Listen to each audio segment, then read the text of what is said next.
Bismillahirrahmanirrahim. Alhamdulillah hamdan katsiran tayyiban mubarakan fih. Ashhadu an la ilaha illallah wahdahu la syarika lah. Wa ashhadu anna Muhammadan abduhu wa rasuluh. Rabbi shrah li sadri wa yassir li amri wahlul 'uqdatam min lisani yafqahu qawli amma ba'd. Marilah sama-sama kita niat i'tikaf.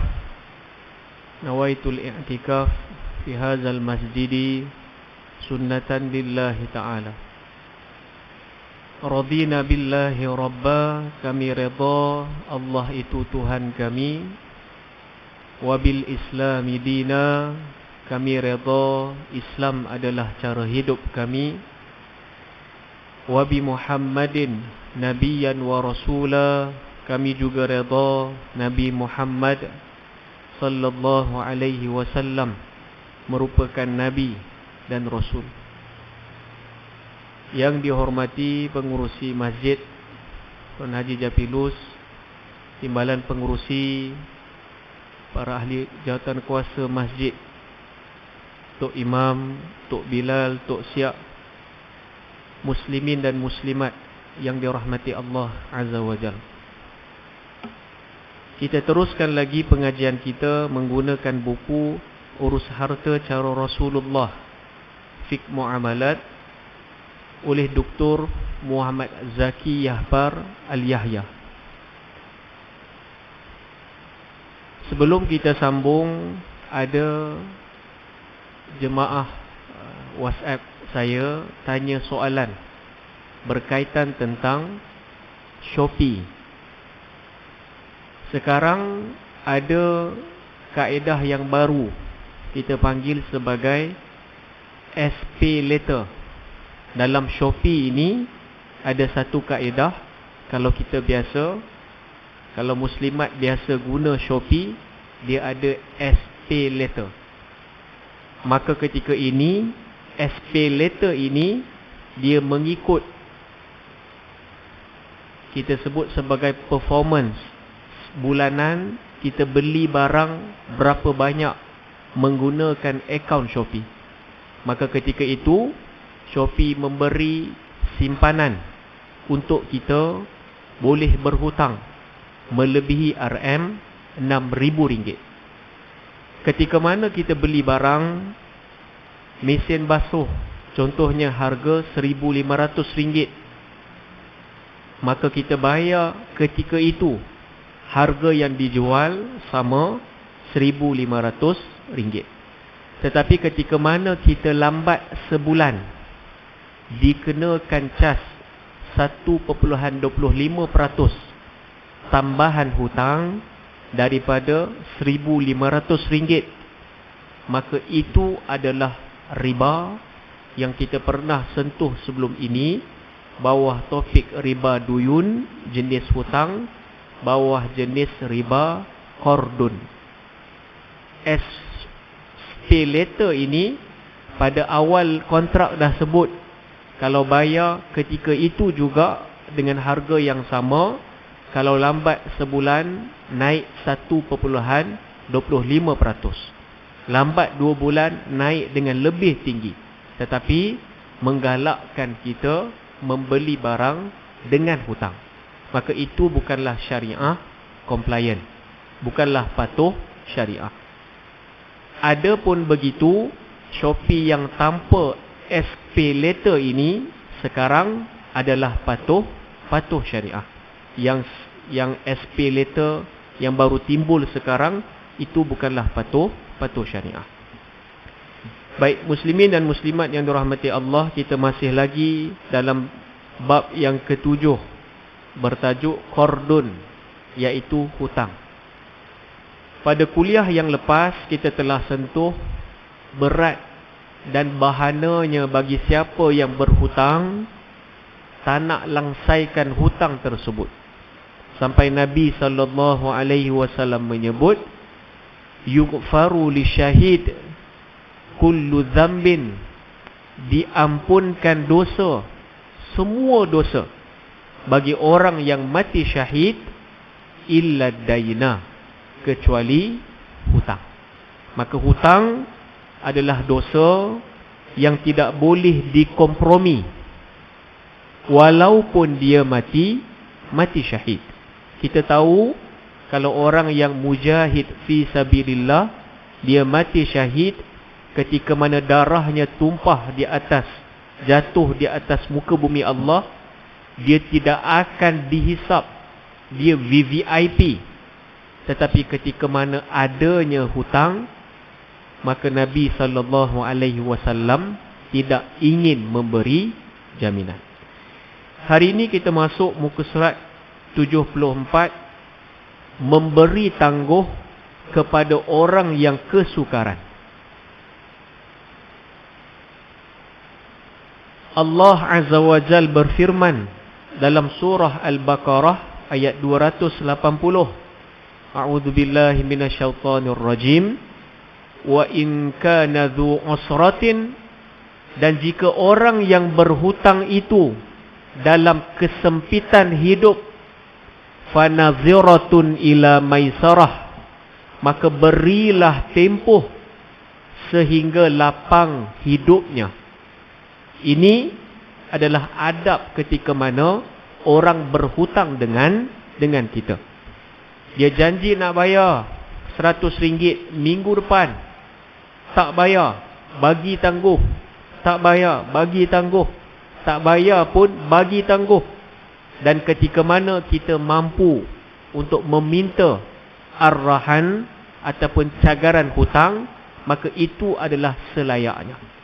Tapi kalaulah beberapa kali tangguh pun tak bayar hutang, maka Allah Azza wa Jal menyebut, wa antasaddaqu khairul lakum, dan jika kamu sedekahkan hutang itu adalah lebih baik untuk kamu. In kuntum ta'lamun, kalau kamu mengetahui kelak amat besar ganjarannya di sisi Allah Azza wa Jal. Senang nak sebut, tapi susah nak buat. Orang berhutang dengan kita, kita ada komitmen, ada isteri, ada anak-anak yang perlu sara, ada kereta, ada rumah. Kawan yang pinjam duit, memang dia kata dia nak bayar, tangguh beberapa kali pun tak mampu nak bayar, maka ketika itu, wa antasaddaqu khairul lakum, kalaulah kamu menghalalkan hutang itu lebih baik bagi kamu. Dari Huzaifah radhiyallahu anhu, bahawa beliau berkata, aku pernah mendengar Nabi sallallahu alaihi wasallam bersabda, telah meninggal dunia seorang lelaki. Kemudian dia ditanya, apakah yang pernah engkau katakan lakukan dahulu? Jawab baginda, aku pernah berjual beli dengan orang ramai, lalu aku menagih hutang kepada orang yang berkemampuan dan memberi kelonggaran kepada orang berada dalam kesempitan, maka diampunilah dosa-dosanya. Ini adalah kelebihan bagi orang yang memberi tangguh kalau dia nak memungut hutang. Allah akan ampunkan dosa-dosanya selagi mana hutang tersebut tidak dibayar. Dari Abu Al-Yusri radhiyallahu anhu, sahabat Nabi sallallahu alaihi wasallam, bahawa Rasulullah sallallahu alaihi wasallam bersabda, barang siapa yang ingin dinaungi Allah dalam naungannya pada hari kiamat, maka hendaklah memberi tangguh kepada orang yang berada dalam kesempitan atau bebaskan darinya. Ini juga adalah hadis yang sahih, kelebihan bagi orang yang memberi tangguh atau orang yang menghalalkan hutang tersebut. akan mendapat naungan arasy Allah ketika mana tidak ada naungan selain naungannya. Penundaan orang mampu ialah zalim. Dari Abu Hurairah radhiyallahu anhu bahawa Rasulullah sallallahu alaihi wasallam bersabda, penundaan orang yang mampu merupakan suatu kezaliman. Muttafaqun alaih. Dia mampu nak bayar hutang, dia ada duit, dia ada aset untuk dikeluarkan untuk bayar hutang, dia sengaja tak nak bayar hutang, maka itu adalah salah satu bentuk kezaliman. Boleh memenjarakan orang yang enggan membayar hutang padahal dia mampu. Ini mengikut undang-undang yang ada. Dari Amr bin As-Suraid, dari bapanya radhiyallahu anhuma, Rasulullah sallallahu alaihi wasallam bersabda, penundaan orang yang mampu membayar dapat menghalalkan kehormatannya dan pemberian saksi kepadanya. Itu sebab ketika mana adanya si fulan ataupun si fulanah yang ma'ruf, sebut nama dia kaki hutang, sebut nama dia semua orang kenal, dia ini suka berhutang, maka ketika mana dia nak menjadi saksi, gugurlah kelayakan dia, sebab dia adalah orang yang suka berhutang. Setiap pinjaman yang mendatangkan manfaat ialah riba. Kita pernah sentuh sebelum ini ketika mana Nabi sallallahu alaihi wasallam pinjam duit, Nabi akan bayar balik apa yang Nabi pinjam dan Nabi akan bagi hadiah. Hadiah tersebut tidak disyaratkan daripada orang yang memberi pinjaman, maka itu bukanlah riba. Ketika mana saya pinjam duit dengan Haji RM100, kena bayar esok, Haji kata lusa, esok Haji Ustaz tak bayar, lusa Ustaz kena bayar dengan harga yang sama RM100 dengan bawa hamper buah, maka ketika mana diletakkan syarat tersebut, hamper buah tersebut adalah riba. Dari Abu Buraidah bin Abi Musa, beliau bercerita, aku pernah datang ke Madinah lalu bertemu dengan Abdullah bin Salam. Kemudian dia berkata kepadaku, marilah pergi bersamaku ke rumahku, saya akan memberimu minum dengan sebuah gelas yang pernah dipakai minum Rasulullah sallallahu alaihi wasallam, dan kamu boleh sembahyang di sebuah masjid yang baginda pernah sembahyang padanya. Kemudian aku pergi bersamanya ke rumahnya, lalu di sana dia memberiku minum dengan minuman yang dicampur tepung gandum dan memberiku makan dengan tamar, dan aku sembahyang di masjidnya. Kemudian dia menyatakan kepadaku, sesungguhnya engkau berada di tempat yang mana amalan riba bermaharaja rela, dan antara pintu riba ialah seseorang antara kamu yang memberi pinjaman kepada orang lain hingga tempoh waktu tertentu. Kemudian apabila tempoh waktunya sudah tiba, orang yang menerima pinjaman itu datang kepadanya dengan membawa sebakul makanan sebagai hadiah, maka hendaklah engkau menghindari dari sebakul makanan itu dan apa yang ada di dalamnya, sebab itu adalah riba. Sama juga yang kita sebut sebelum ini, iaitu riba jenis duyun, bawah topik riba qardun.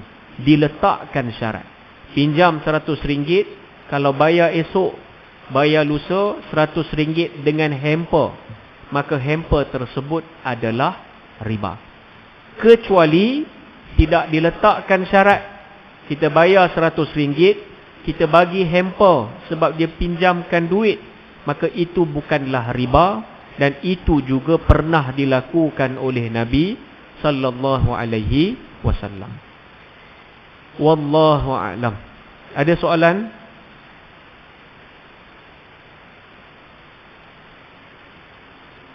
Sedikit kelainan di Malaysia berbanding dengan tanah Arab. Ketika mana ada orang yang meninggal dunia, diuruskan urusan jenazah, solat dan sebagainya, sebelum nak kebumikan, maka ahli waris akan bertanya, kalaulah si fulan ada hutang ataupun ayah ada hutang, jumpa dengan saya untuk saya uruskan. Kalau nak halalkan itu lebih baik. Tapi kalau tanah Arab, dia akan jelaskan hutang dahulu sebelumnya solat jenazah. Sebab apa? Sebab itu adalah penyaksian. Itu satu benda yang sangat dahsyat. Berlaku pada zaman Nabi, berlaku sendiri pada Nabi SAW, yang diceritakan oleh Abu Qatadah radhiyallahu anhu. Kita tahu kalau di Mekah dan Madinah ramai orang yang meninggal dunia, sebab ramai juga orang yang duduk di sana. Maka ketika itu ada jenazah lalu, Nabi tanya, ada tak dia tinggalkan hutang? Tak ada. Ada tak dia meninggalkan wasiat? Pun tak ada. Maka Nabi imamkan solat jenazah tersebut. Lalu jenazah yang kedua, ada tak tinggalkan wasiat? Ada. Ada tak tinggalkan hutang? Tak ada. Nabi solatkan jenazah tersebut. Lalu jenazah yang ketiga, tanya ada tak tinggalkan hutang? Ada. Ada tak tinggalkan wasiat? Tak ada. Maka Nabi SAW tidak mengimamkan solat jenazah tersebut. Sampai diceritakan oleh Abu Qatadah radhiyallahu anhu, Nabi hafa, Nabi berpaling, keluarga tersebut merasa sedih. Maka Abu Qatadah radhiyallahu anhu yang melangsaikan hutang panggil Nabi SAW selepas hutang selesai untuk imamkan solat jenazah tersebut. Maka Nabi imamkan solat jenazah tersebut. Sebab apa? Itu adalah penyaksian. Nabi SAW sebut tadi, saya sentuh, yughfaru li syahid kullu dhanbin illa dainah. Diampunkan dosa, semua dosa bagi orang yang mati syahid, illa dainah, kecuali hutang. Baik, ada soalan? Haji.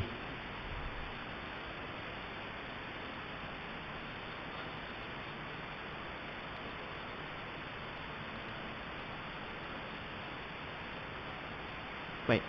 Soalan yang sangat baik. Soalan tu sebenarnya kita akan bincang pada bab yang ke-8, hiwalah. Tapi saya jawab awal. Kebanyakan bank-bank yang patuh syariah menawarkan konsep takaful yang hiwalah, perpindahan hutang. Contohnya, kalau kita beli kereta, kita boleh ambil konsep takaful MRTT. Kalau kita beli rumah, kita boleh ambil konsep MRTA. Perpindahan hutang yang dibuat oleh bank-bank yang patuh syariah, adanya konsep takaful. Dia duduk di rumah, beli tanah atas nama dia, beli rumah atas tanah dia, dalam tempoh 30 tahun. Duduk 5 tahun, meninggal dunia, maka isteri dan anak-anak boleh terus kekal duduk di rumah tersebut. Hutang tersebut hiwalah, dipindahkan kepada bank. Bank akan selesaikan hutang tersebut. Ini satu kaedah yang sangat baik. Kebanyakannya rumah, kalau menggunakan bank patuh syariah, memang ini adalah perkara yang wajib.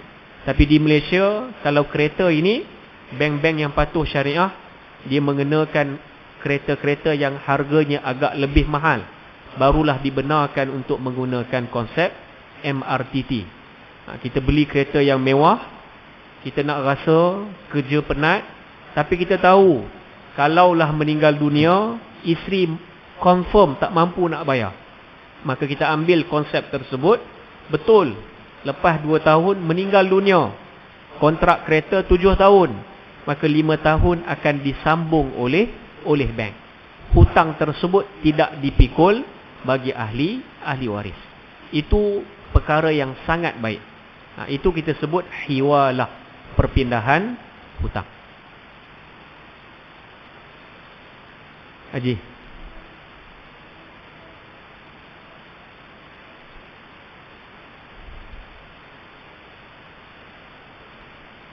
macam mana maksudnya?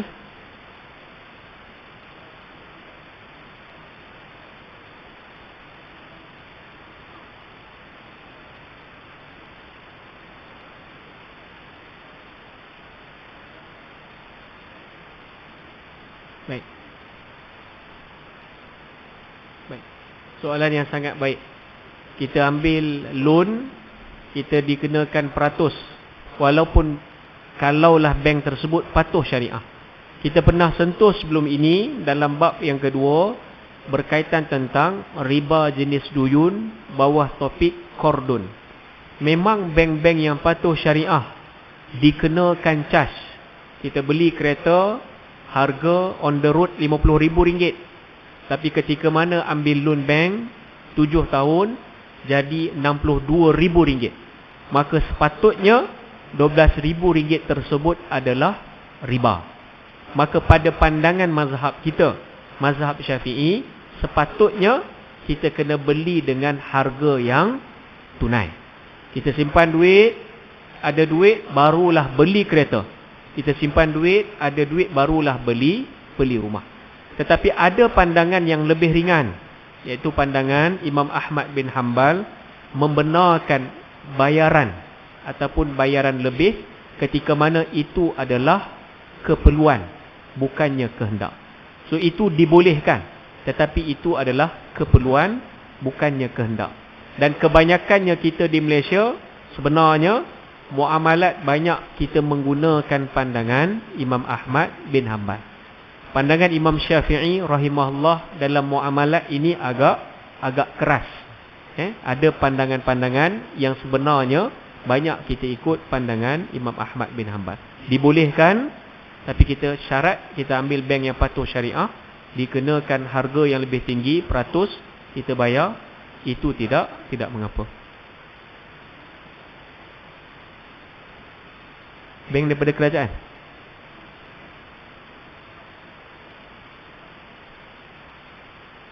Bayar dengan kerajaan lah. Government loan. Baik. Kenakan peratus. Kebanyakannya begitulah. Tidak ada institusi patuh syariah ke tidak patuh syariah, dia mesti ada kenakan cas kan.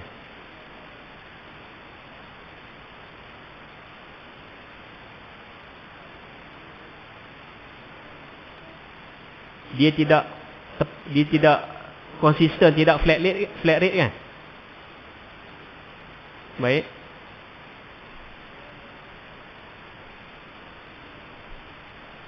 Baik. Yang peratus turun,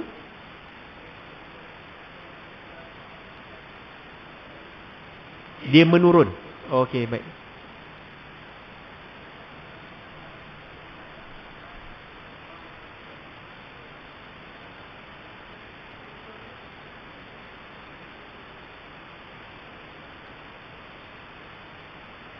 Salah satunya adalah hiwalah, perpindahan hutang. Ada orang yang ambil loan tinggi, tetapi ketika mana ditawarkan oleh bank yang lebih rendah, dia ambil, dia tutup. Kena juga kadar peratus, tapi itu juga dibenarkanlah, hiwalah, perpindahan hutang. Tapi kaedah yang government loan, makin lama pinjam makin kurang tu, saya kurang pasti. Tapi kalaulah konsep, ya,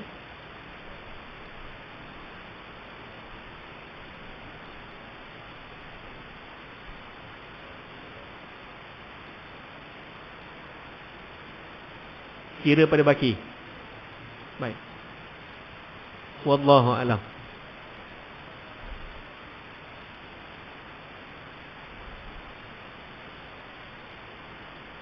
Dia ada pilihan yang ditawarkan oleh kerajaan. Okey, baik. Baik. Baik. Okey, sama jugalah kan. Maksudnya peratus tu dikenakan. Baik. Dibolehkanlah. Ya.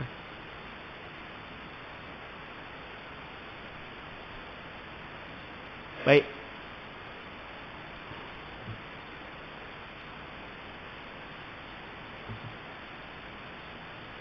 Muslimat ada soalan? Kalau tak ada, kita masuk muka surat 77, bab yang ke-8, bertajuk hiwalah, perpindahan hutang. Pengertian hiwalah. Kata hawalah, huruf ha dibaca fathah atau terkadang dibaca kasrah, berasal dari kata tahwil, pemindahan, atau dari kata hawal, perubahan. Orang Arab biasa mengatakan hala anil ahdi, iaitu berlepas diri dari tanggungjawab. Sedang menurut fuqaha, para pakar fiqh, hawalah merupakan pemindahan kewajipan melunasi hutang kepada orang yang lain. Hawalah juga bermaksud akad yang menyebabkan pemindahan hutang daripada satu pihak kepada pihak yang lain. Dalil hiwalah. Dalil yang membenarkan hiwalah ialah hadis riwayat Al-Bukhari dan Muslim. Rasulullah sallallahu alaihi wasallam bersabda, penundaan orang yang mampu melunasi hutang itu adalah zalim, dan apabila seorang antara kamu menyerahkan kewajipan pembayaran hutangnya kepada orang kaya, maka terimalah. Keterangan. Orang kaya di sini ialah orang yang berhutang, yang mampu membayar hutangnya. Zalim ialah melanggar hak orang lain dan ia haram hukumnya.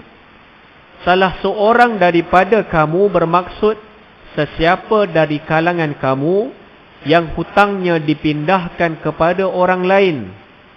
Orang kaya yang lain di sini ialah orang kaya yang mampu melunaskan hutangnya. Ikutlah bermaksud, terimalah pemindahan hawalah tersebut. Jumhur ulama bersepakat bahawa ayat perintah ikutlah yang terdapat dalam hadis ini hanyalah merupakan perintah sunat atau sekadar satu galakan dan bukannya merujuk kepada perintah wajib. Hal ini bermakna sesiapa yang memberi hutang kepada seseorang lalu penghutang itu meminta supaya hutang tersebut dipindahkan kepada orang lain yang akan membayarnya, dia digalakkan untuk menerima pemindahan itu, bukannya diwajibkan. Malah pemindahan ini hanya digalakkan jika orang yang mengambil alih hutang tersebut mampu melaksanakannya, mampu melunaskannya. Jika orang tersebut tidak berkemampuan, pemindahan tersebut tidak digalakkan. Kita ada hutang, kita kenal kawan dah lama, tapi dah lama tak jumpa, 20 tahun. Lepas 20 tahun jumpa dengan dia, kita pindah hutang kepada dia. Kita tahu dia mampu untuk bayar hutang kita, menjadi orang yang ketiga. Tetapi ketika mana dia terima, walaupun dia mampu, dia tak nak langsaikan hutang tersebut, dia ada banyak komitmen yang lain, maka hutang tersebut dikembalikan kepada orang yang hiwalah hutang tersebut, orang yang pindahkan hutang tersebut. Bukanlah perkara yang diwajibkan.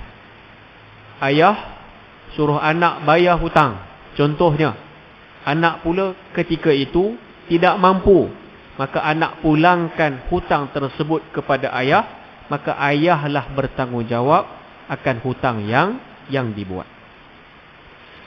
Seluruh ulama telah sependapat bahawa pemindahan hutang dibenarkan dan bertepatan dengan syarak, serta tidak pernah timbul sebarang pendapat yang menentang amalan hawalah. Rukun dan syarat. Yang pertama, muhil, iaitu penghutang. Penghutang yang telah memindahkan hutangnya pada pemiutang kepada orang lain, dia mestilah seorang yang berkelayakan menjalankan akad, iaitu berakal dan balik. Oleh itu, pemindahan hutang tidak boleh dilakukan oleh orang gila dan kanak-kanak. Mestilah muhil ataupun penghutang orang yang berkelayakan. Bukanlah ketika mana dia pindahkan hutang, akalnya tidak waras ataupun dia adalah kanak-kanak. Rukun dan syarat yang kedua adalah muhal, iaitu pemiutang, yang mana hak milik hutangnya dipindahkan untuk dibayar oleh orang lain, bukan oleh orang yang berhutang dengannya. Dia mestilah seorang yang berkelayakan, iaitu berakal dan baligh, kerana persetujuan oleh pemiutang merupakan rukun dalam kontrak pemindahan hutang. Orang yang tidak berakal tiada hak menyatakan persetujuan. Selain itu, dia mestilah baligh, kerana persetujuan kanak-kanak adalah tidak sah. Maksudnya, rukun yang pertama dan kedua adalah sama. Penghutang dan pemiutang mestilah mereka yang berkelayakan.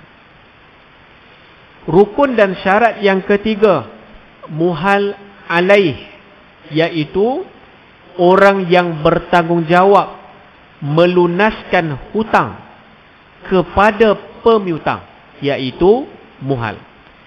Dia juga mestilah berakal dan baligh. Tidak sah sesuatu hutang dipindahkan kepada orang gila atau kanak-kanak. Maka ketiga-tiga rukun, penghutang, pemiutang dan orang yang ketiga untuk melunaskan hutang, mestilah orang yang berkelayakan, baligh, bukan kanak-kanak, dan bukanlah ketika mana kontrak dibuat dia adalah orang kurang siuman.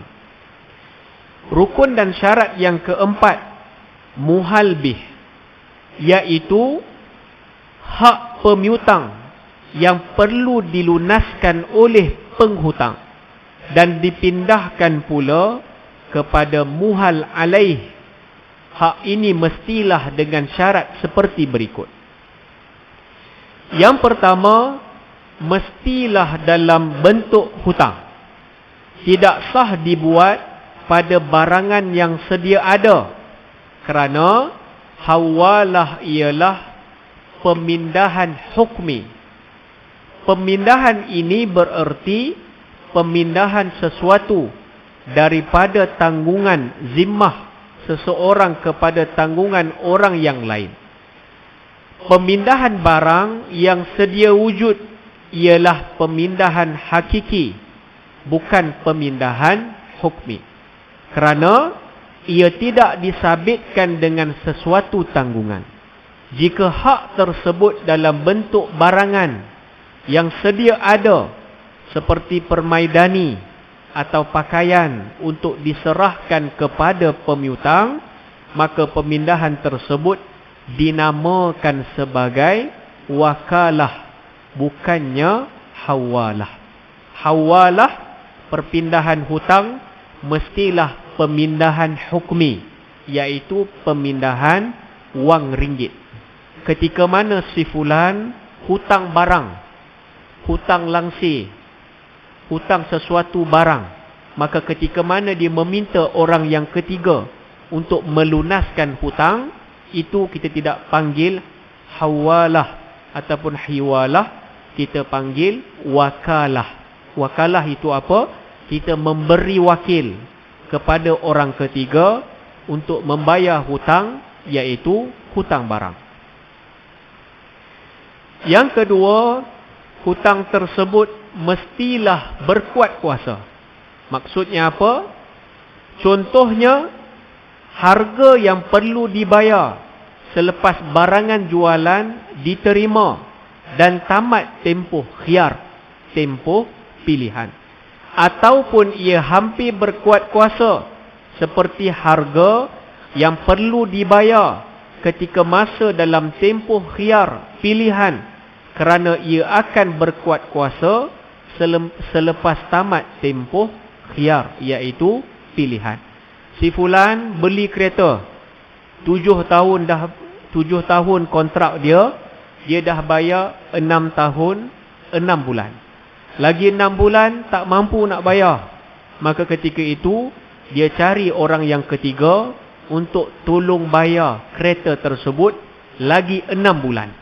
Maka ketika itu dibenarkan oleh syarak orang yang ketiga untuk melunasi 6 bulan hutang tersebut sehinggalah dia berkuat kuasa.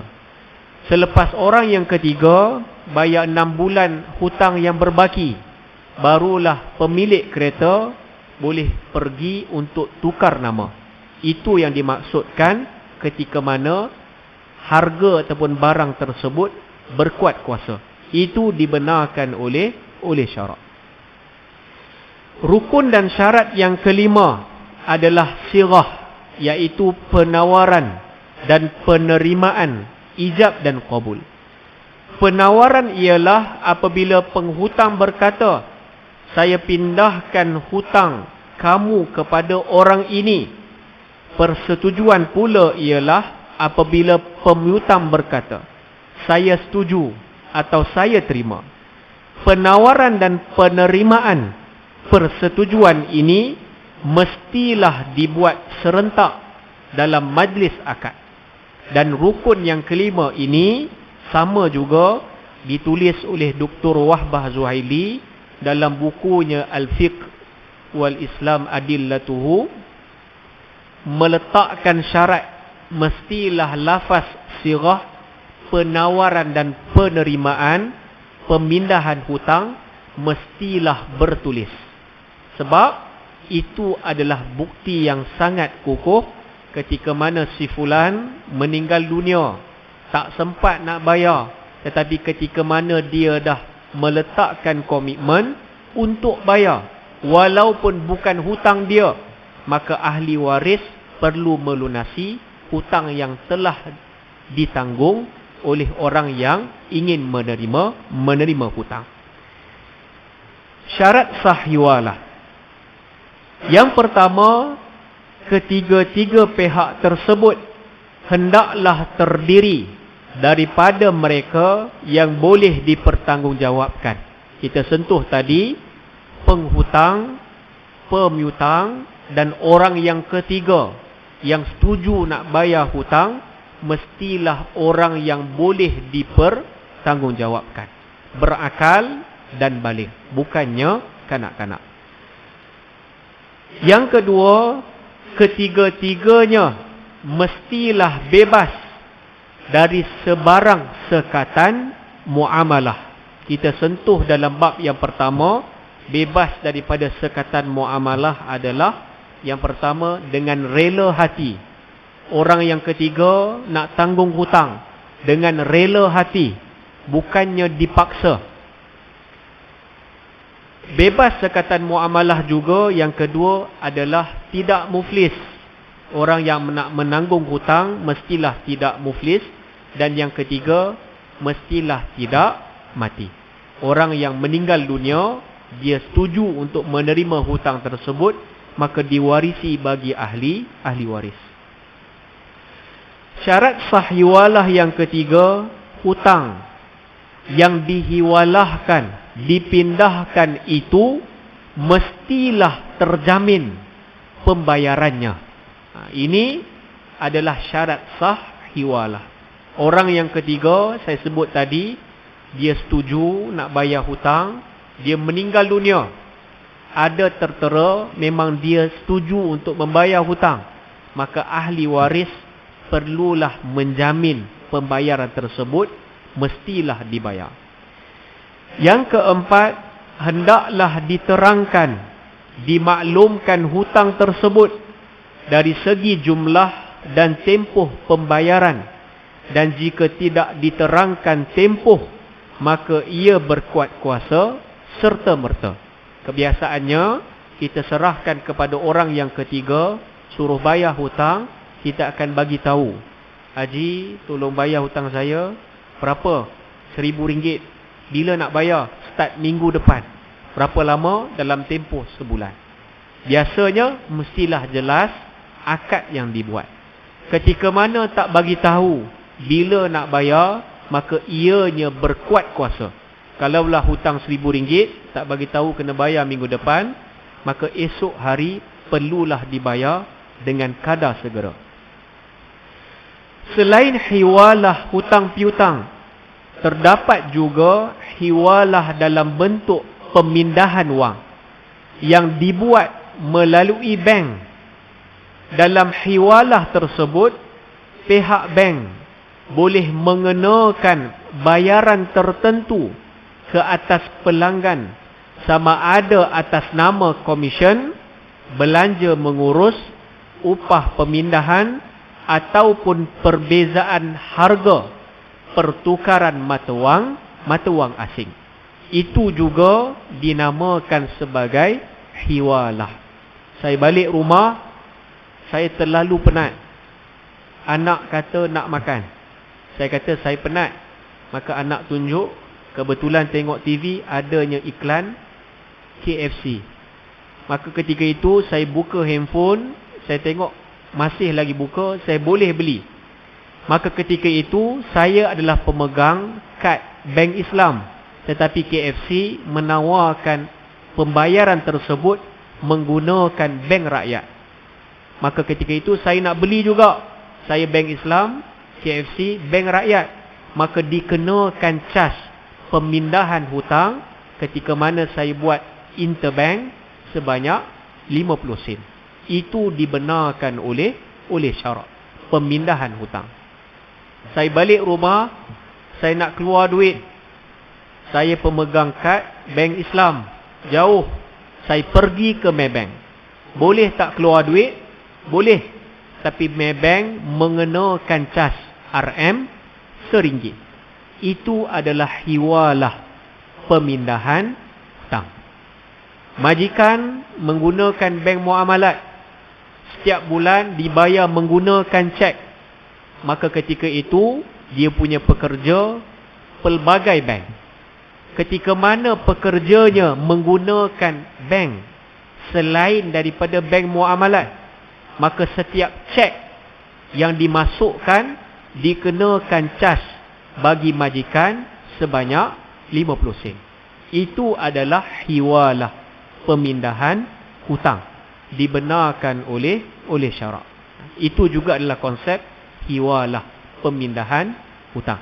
Kita rasa benda tu kecil, tetapi itu antara keuntungan yang besar bank-bank dapat duit kita atas kemalasan yang kita ada lah. Kita ada pemegang kad, kita pergi di bank lain, RM1, sikit. Tapi sehari berapa ramai orang keluar duit bukan pada tempat yang dia simpan.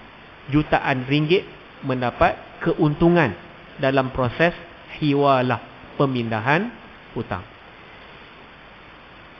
Wallahu a'lam.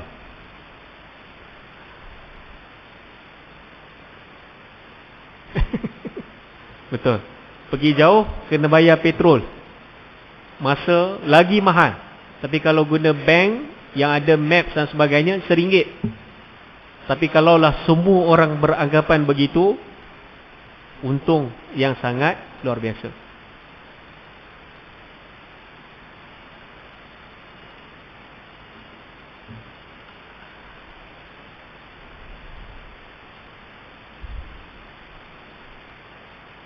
Ada soalan?